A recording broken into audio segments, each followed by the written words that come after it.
எதிர்வரும் 2026 தமிழக சட்டமன்ற தேர்தலில் ஒவ்வொரு தொகுதியிலும் எந்தெந்த கட்சியின் சார்பில் யாரெல்லாம் வேட்பாளர்களாக அறிவிக்கப்பட வாய்ப்பிருக்கிறது என்பது பற்றிய கட்சி தொண்டர்களின் எதிர்பார்ப்புகளையும் கள நிலவரத்தையும் பார்த்து வருகிறோம்.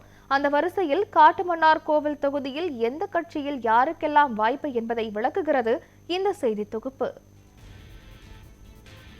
திமுகவில் நகர செயலாளர் கணேசமூர்த்தி, ஒன்றிய துணைத் தலைவர் KTK பாலமணிகண்டன் ஆகியோரில் யார் வேட்பாளர் என்ற போட்டி நிலவுவதாக திமுகவினர் கூறுகின்றனர்.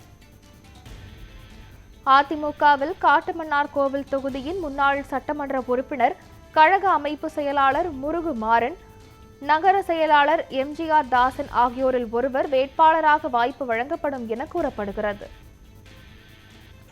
VCK சார்பில் கட்சியின் பொதுச் செயலாளர் சிந்தனை செல்வன், கடலூர் மாநகராட்சி துணை மேயர் தாமரை செல்வன் இருவரில் ஒருவர் வேட்பாளராக கட்சி அறிவிக்கும் என VCKவினர் கூறுகின்றனர்.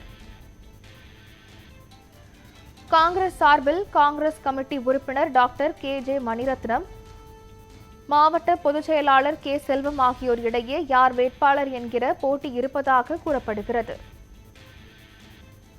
BJP சார்பில் முன்னாள் மாநில பட்டியல் அணி பொதுச் செயலாளர் VMS சரவணகுமார், மாவட்ட செயலாளர் கலைவாணி வேட்பாளர் போட்டியில் இருப்பதாக பாஜகவினர் தெரிவிக்கின்றனர்.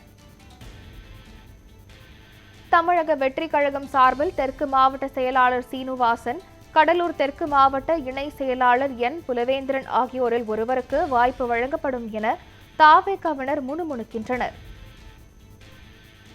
நாம் தமிழர் கட்சி சார்பில் மாநில ஒருங்கிணைப்பாளர் சிவஜோதி ஏற்கனவே வேட்பாளராக அறிவிக்கப்பட்டிருக்கிறார் என்பது குறிப்பிடத்தக்கது.